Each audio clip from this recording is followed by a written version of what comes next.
नमस्कार दोस्तों, स्वागत है आपका आज की बेहद बड़ी और जरूरी खबरों में। लेकिन खबर में आगे बढ़ने से पहले अगर आपको भी ऐसा लगता है कि मोदी सरकार गरीबों और प्रवासी मजदूरों पर ध्यान नहीं दे रही है और आप इस बात के लिए मोदी सरकार का विरोध करते हैं तो आप भी इस वीडियो को लाइक कीजिए और इस लाल बटन को दबाकर चैनल को फ्री में सब्सक्राइब करके घंटी बजाइए और कमेंट में लिखिए जय हिंद। रुख करते हैं पहले खबर की तरफ। आंकड़ों में हेरफेर कर जनता को किया जा रहा है गुमराह, अखिलेश। जी हां दोस्तों, 29 अप्रैल समाजवादी पार्टी अध्यक्ष अखिलेश यादव ने कोरोना महामारी से निपटने में लापरवाही भी बरतने का आरोप लगाते हुए कहा कि भारतीय जनता पार्टी सरकार आंकड़ों में हेरफेर कर जनता को गुमराह कर रही है। श्री यादव ने बुधवार को यहां जारी बयान में कहा कि कोरोना संकट से निपटने में लापरवाही भी बरती जा रही है और आंकड़ों में हेरफेर कर जनता को गुमराह किया जा रहा है। उन्होंने कहा कि संकट के दौर में भी सत्ता से जुड़े भ्रष्ट तत्व अपनी जेबें भरने से बाज नहीं आ रहे हैं। शराब तस्करी में सत्ता दल के नेताओं की संलिप्तता उजागर हो रही है। उन्होंने कहा कि तमाम दावों के बावजूद गंभीर बीमारियों से जूझ रहे मरीजों को इलाज नहीं मिल पा रहा है। दूसरे राज्यों से लौट रहे श्रमिक विभिन्न स्थानों पर फंसे हैं। केंद्र और राज्य की भारतीय जनता पार्टी सरकारों का काम सिर्फ जुमलों की राजनीति कर अपना स्वार्थ साधन करना रह गया है। श्री यादव ने कहा कि लगातार दागदार कंपनी को किसके कहने पर ऑक्सीजन सप्लाई का काम बांटने की तैयारी है। लखनऊ से मेरठ तक ब्लैक लिस्टेड कंपनी को उसके मुताबिक नियम बदलकर टेंडर पास किए जाने की साजिश चल रही है। वाराणसी, गोंडा, रामपुर, गाजीपुर, रायबरेली और सिद्धार्थनगर के जिला अस्पतालों में करवाए जा रहे कामों की भी शिकायतें आई हैं। गोंडा जिला अस्पताल में मानकों के विपरीत ऑक्सीजन के उपकरण लगाए जा रहे थे। रुख करते हैं अगली खबर की तरफ। अखिलेश यादव ने की विधानसभा का विशेष सत्र बुलाने की मांग, कहा संकट के समाधान के सुझाव दे सकता है विपक्ष। जी हां दोस्तों, सपा अध्यक्ष अखिलेश यादव ने गुरुवार को कहा कि कोरोना वायरस से उत्पन्न समस्याओं के समाधान पर कारगर कदम उठाने के लिए उत्तर प्रदेश विधानसभा का तत्काल विशेष सत्र बुलाया जाना चाहिए। अखिलेश ने एक बयान में कहा, वर्तमान सामाजिक एवं आर्थिक स्थिति तथा कोरोना वायरस के कारण उत्पन्न समस्याओं के समाधान पर कारगर कदम उठाने के लिए उत्तर प्रदेश विधानसभा का विशेष सत्र तत्काल बुलाया जाना चाहिए। उन्होंने कहा कि विगत एक माह से ज्यादा समय बीत चुका है और लॉकडाउन की अवधि में राज्य की जनता घरों में है। कुछ जनपदों में कोरोना वायरस का प्रकोप अब भी जारी है। अस्पतालों में अन्य बीमारियों का इलाज नहीं हो पा रहा है। कोरोना वायरस इलाज के भय से जनता सहमी हुई है। अखिलेश ने कहा कि जांच किट की पर्याप्त उपलब्धता के अभाव में मरीजों की सही संख्या का भी पता नहीं चल रहा है। प्रशासनिक तालमेल की कमी का दावा करते हुए उन्होंने कहा कि आगरा से रात में ही कोरोना वायरस संक्रमित लोगों के एक बस में भरकर सैफई अस्पताल रवाना कर दिया, लेकिन सैफई अस्पताल के प्रशासन को सूचना तक नहीं दी गई। सैफई में मरीज घंटों भर्ती के लिए बाहर सड़क पर इंतजार करते रहे। सपा अध्यक्ष ने अपने बयान में कहा, कोरोना वायरस के खिलाफ लड़ाई लंबी चलने वाली है। अभी तक राज्य सरकार केवल अधिकारियों के भरोसे है। विपक्ष संकट के समाधान में ऐसे सुझाव दे सकता है जिससे प्रभावी नियंत्रण होने में आसानी हो। इसके लिए विधानसभा का विशेष सत्र बुलाने में दिक्कत नहीं हो सकती, क्योंकि इससे पहले भी पिछले साल 3 अक्टूबर को राष्ट्र संघ के विकास लक्ष्यों पर और 26 नवंबर को संविधान दिवस पर विशेष अधिवेशन बुलाए जा चुके हैं। उन्होंने प्रदेश के मुख्यमंत्री योगी आदित्यनाथ से सवाल किया कि क्या उनका लोकतांत्रिक व्यवस्था में विश्वास नहीं है, उनका नौकरशाही पर पूर्ण भरोसा ठीक नहीं है। लॉकडाउन की लंबी अवधि में जनता की तकलीफें बढ़ी है। किसान पर बेमौसम बरसात और ओलावृष्टि की बीमार पड़ी है। उसकी फसल को खरीद के लिए क्रय केंद्र नहीं खुले हैं। उन्होंने कहा कि दूसरे प्रांतों से पलायन कर बड़ी संख्या में श्रमिक आए हुए हैं। उद्योग धंधे बंद होने से बेरोजगारी बढ़ गई है। अभी तक लाखों श्रमिक एवं छात्र दूसरे राज्यों में फंसे हुए हैं। कानून व्यवस्था की स्थिति गंभीर है। रोजी रोटी के अभाव में हालात बिगड़ने की आशंका है।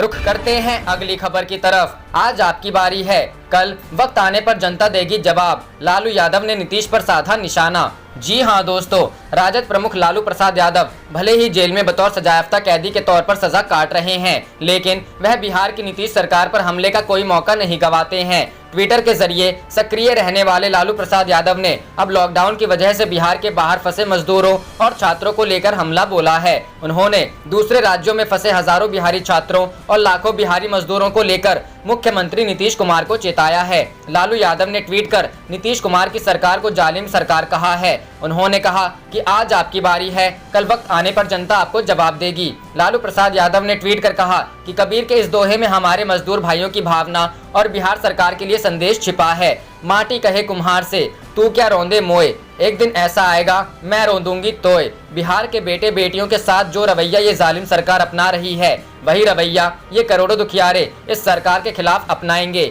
इस तरह से उन्होंने कहा है कि लॉकडाउन में दूसरे राज्यों में फंसे बिहार के छात्र और छात्रों के साथ बिहार सरकार का रवैया ये जालिम रवैया अपना रही है, वही रवैया ये करोड़ों दुखियारे इस सरकार के खिलाफ अपनाएंगे। यहाँ बता दें कि इस साल के अंत तक बिहार में विधानसभा चुनाव होने वाला है। इसको लेकर ही लालू प्रसाद यादव ने एक बार फिर से नीतीश कुमार पर हमला बोला है और चिताया है कि चुनाव में आपसे जनता पूछेगी, इसका जवाब भी पब्लिक वोट के माध्यम से आपको देगी। वैसे यह कोई पहला मौका नहीं है जब लालू प्रसाद यादव के नाम से ट्वीट कर कोई बात कही जाती है। वह हर मौके पर अपना तीर छोड़ने कर हमला करना नहीं भूलते हैं। रुख करते हैं अगली खबर की तरफ। लॉकडाउन छूट, तेलंगाना ने मंत्री ने केंद्र पर उठाया सवाल, कहा 2 करोड़ फंसे हुए हैं, बस से बेहतर विकल्प है ट्रेन। जी हां दोस्तों, तेलंगाना के मंत्री तलासनी श्रीनिवास यादव ने केंद्र सरकार के फैसले पर सवाल उठाया है। केंद्र सरकार ने 29 अप्रैल को आदेश में विभिन्न राज्यों में फंसे छात्रों और मजदूरों को बसों वापस लाने के लिए निर्देश दिए हैं। तेलंगाना के मंत्री ने कहा है कि कोरोना वायरस लॉकडाउन की वजह से विभिन्न राज्यों में 2 करोड़ लोग फंसे हुए हैं। केंद्र सरकार का दिशा निर्देश सही नहीं है। इस गर्मी में लोग बसों में 3 से 4 दिन कैसे यात्रा कर सकते हैं। बस से बेहतर परिवहन का साधन ट्रेन है। इससे पहले कोरोना लॉकडाउन के दौरान देश भर में फंसे लाखों लोगों को सरकार ने राहत दी है। गृह मंत्रालय के ताज़ा आदेश के बाद अब अन्य राज्य में फंसे मजदूर, विद्यार्थी, तीर्थयात्री और पर्यटक जल्द ही अपने गंतव्य तक पहुंच सकेंगे। राजस्थान के कोचिंग हब कोटा में फंसे महाराष्ट्र तथा उत्तर प्रदेश के विद्यार्थियों को विशेष बस से अपने अपने राज्य में वापस लाने को लेकर केंद्र सरकार और राज्य सरकारों के बीच बहस होने लगी थी। बहरहाल गृह मंत्रालय ने राज्यों को फंसे लोगों को लाने और ले जाने की व्यवस्था के लिए सीमित पाबंदियों के साथ गाइडलाइंस जारी किया है। रुख करते हैं अगली खबर की तरफ। लॉकडाउन, इंटरनेट टेलीफोन बिल माफ करने की मांग, दिल्ली हाईकोर्ट में याचिका दायर। जी हां दोस्तों, दिल्ली हाईकोर्ट में एक जनहित याचिका लगाई गई है जिसमें कहा गया है कि 24 मार्च से लगाए गए लॉकडाउन से 3 मई तक के सभी इंटरनेट और टेलीफोन बिल का भुगतान उन जगहों से ना लिया जाए जहां इनका इस्तेमाल नहीं हुआ है। लॉकडाउन में ऑफिस, दुकान, फैक्ट्री, व्यावसायिक प्रतिष्ठान, स्कूल, कॉलेज, होटल, मॉल सब कुछ बंद है। ऐसे में इन जगहों पर टेलीफोन और इंटरनेट का इस्तेमाल भी नहीं हो रहा है। याचिका में कहा गया है कि 24 मार्च से 3 मई तक लागू लॉकडाउन की अवधि में इंटरनेट और टेलीफोन सेवा देने वाली कंपनियां आम लोगों को बिल का भुगतान माफ कर दे। लोगों से उसका पैसा नहीं वसूला जाना चाहिए जिसका उन्होंने इस्तेमाल ही नहीं किया। याचिका में यह भी कहा गया है कि अगर टेलीकॉम कंपनियां या इंटरनेट सुविधा देने वाली कंपनियां यह बिल आम लोगों से वसूलती हैं तो ऐसे स्थिति में आम जनता की ओर से बिल भुगतान में दिया गया सारा पैसा पीएम केयर फंड में भेजा जाए, जिससे कोरोना वायरस से निपटने के लिए सरकार के पास कुछ और फंड इकट्ठा हो सके। हाईकोर्ट में याचिका एसके शर्मा ने लगाई गई है। बतौर वकील इस मामले में अमित साहनी पेश होंगे। दिल्ली हाईकोर्ट शुक्रवार को इस जनहित याचिका पर सुनवाई कर सकता है। याचिका में कहा गया है कि लॉकडाउन के दौरान इंटरनेट और टेलीफोन का इस्तेमाल आम लोग नहीं कर पाए हैं। ऐसी स्थिति में अगर कंपनियां आम लोगों से फिर भी पैसे वसूलती हैं तो फिर भी लोगों के साथ नाइंसाफी होगी। यह पूरा मामला लोगों के पैसे और जनहित से जुड़ा हुआ है। ऐसे में इस पैसे का इस्तेमाल या तो कोरोना वायरस से लड़ी जा रही जंग के लिए इस्तेमाल होना चाहिए या फिर कंपनियां इन बिलों का भुगतान आम लोगों से ना लें। याचिका में यह भी कहा गया है कि लॉकडाउन के दौरान बहुत सारे लोगों ने या तो अपनी नौकरी को खोया है या फिर उनको तनख्वाह नहीं मिली है या फिर उनके अपने कामकाज ठप होने की वजह से हर रोज होने वाली कमाई बंद हो गई है। ऐसे में फोन कंपनियां और इंटरनेट सुविधा देने वाली कंपनियां लॉकडाउन के दौरान पैसों की डिमांड ना करें क्योंकि इससे आम लोगों की स्थिति और खराब होगी। इस याचिका में टेलीकम्युनिकेशन मिनिस्ट्री, वित्त मंत्रालय, जीएसटी काउंसिल और telecom regulatory authority of India को पक्षकार बनाया गया है। रुख करते हैं अगली खबर की तरफ। मध्य प्रदेश उपचुनाव, 6 बागी मंत्रियों के खिलाफ कांग्रेस तलाश रही मजबूत कैंडिडेट। जी हां दोस्तों, मध्य प्रदेश में सत्ता गंवाने के बाद अब उपचुनाव में मजबूती से उतरने के लिए कांग्रेस ने कमर कस ली है।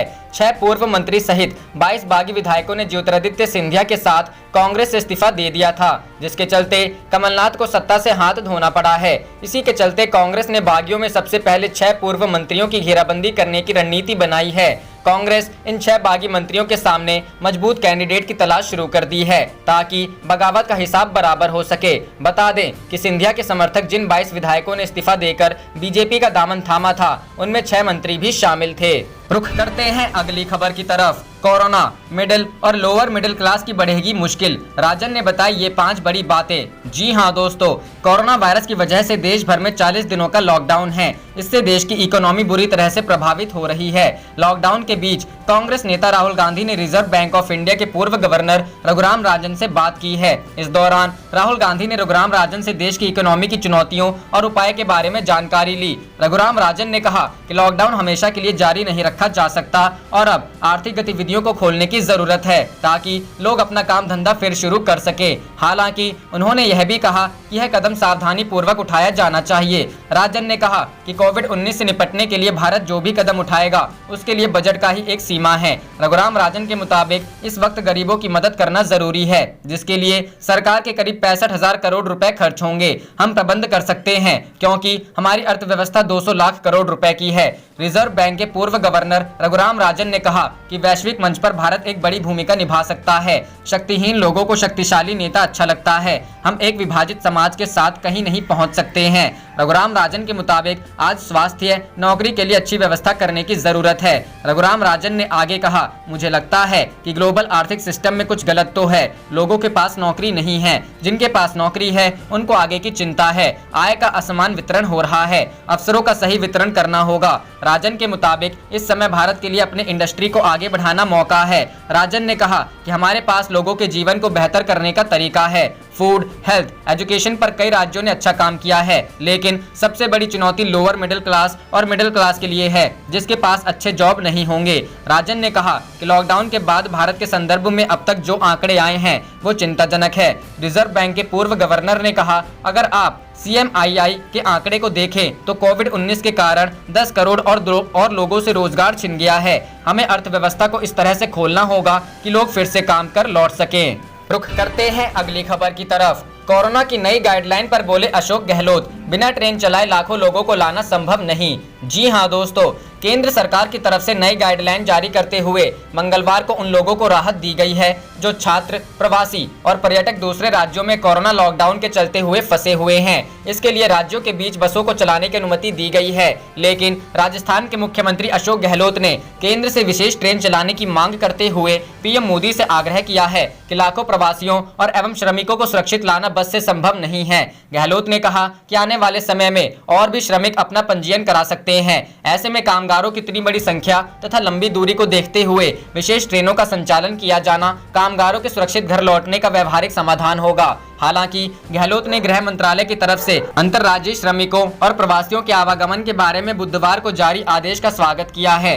क्या है नई गाइडलाइन? पहला, सभी राज्य और केंद्र शासित राज्य नोडल अधिकारी की नियुक्ति करें जो सभी दिशा निर्देशों का पालन करें। इतना ही नहीं, राज्यों और केंद्र शासित राज्यों में पहुंचने वाले लोगों का ब्यौरा भी रखा जाए। दूसरा, अगर फंसे हुए समूह में लोग एक राज्य या केंद्र शासित प्रदेश से दूसरे राज्य या केंद्र शासित प्रदेश जाना चाहते हैं तो भेजने वाले और जिस राज्य में वह समूह जा रहा है, दोनों राज्य एक दूसरे की आपसी सहमति के साथ सड़क के जरिए भेज सकते हैं। तीसरा, किसी भी व्यक्ति को भेजने से पहले उसकी स्क्रीनिंग की जाए और अगर वह पूरी तरह ठीक पाया जाए तो ही उसे भेजने की मंजूरी दी जाए। चौथा, प्रवासी मजदूरों, यात्रियों और छात्रों को समूह में सिर्फ बस से ही भेजा जाए। भेजने से पहले बस सैनिटाइजेशन कराया जाए। इतना ही नहीं, यात्रा के समय सोशल डिस्टेंसिंग का पालन किया जाए। पांचवा, रास्ते में पड़ने वाले राज्य या केंद्र शासित प्रदेश उस राज्य के लिए रास्ते देंगे जहां पर ये गाड़ी जा रही है। छठा, जब कोई शख्स अपने गंतव्य तक पहुंच जाएगा तो स्थानीय स्वास्थ्य विभाग की यह जिम्मेदारी है कि उसे होम क्वारंटीन में रखें। इस दौरान उसके हेल्थ चेकअप किए जाएं। उस व्यक्ति को आरोग्य सेतु ऐप का इस्तेमाल करने के उत्साहित किया जाए ताकि उसके हेल्थ स्टेटस पर नजर बनाए रखे जा सके और साथ ही उसे ट्रैक किया जा सके। रुख करते हैं अगली खबर की तरफ। उज्जैन में संक्रमित भाजपा पार्षद की बेकरी में बंगाल, यूपी और बिहार के 150 श्रमिक मिले, सभी की हुई जांच। जी हां दोस्तों, मध्य प्रदेश के उज्जैन में कोरोना वायरस से संक्रमित तोपखाना निवासी भाजपा पार्षद की नागजरी उद्योगपुरी स्थित 4 बेकरी फैक्ट्रियों में पश्चिम बंगाल, उत्तर प्रदेश और बिहार के 150 श्रमिक मिले हैं। सभी श्रमिकों का स्वास्थ्य परीक्षण किया गया। फैक्ट्री के पास बने छोटे आवासों में एक ही कमरे में 4-5 श्रमिक निवास करते हैं। ASP शहरी रुपेश त्रिवेदी के अनुसार सूचना के आधार पर यह जांच की गई थी। स्वास्थ्य विभाग की टीम के साथ पास लगी हुई चारों फैक्ट्री के श्रमिकों की जांच की गई। यहां बेमिसाल नाम से 3 एवं एक एप्पल नाम से बेकरी की फैक्ट्री संचालित की जाती है। इनके संचालक पार्षद हैं। पुलिस ने यहां पहुंचकर सभी श्रमिकों के आधार कार्ड जांचे, साथ ही उनके नाम पते दर्ज किए गए हैं। रुख करते हैं अगली खबर की तरफ। राहुल और राजन बोले, कोरोना संकट के समय भारतीय समाज विभाजन और नफरत का जोखिम मोल नहीं ले सकता। जी हां दोस्तों, कांग्रेस के पूर्व अध्यक्ष राहुल गांधी और जाने माने अर्थशास्त्री रघुराम राजन ने कोरोना संकट के बीच देश में सामाजिक सौहार्द को बरकरार रखने पर जोर दिया। दोनों दिग्गजों ने गुरुवार को संयुक्त संवाद में कहा कि कोरोना महामारी जैसे बड़े संकट के समय भारतीय समाज विभाजन और नफरत का जोखिम मोल नहीं ले सकता। आप देख रहे थे आपका अपना चैनल जय हिंद जय भारत।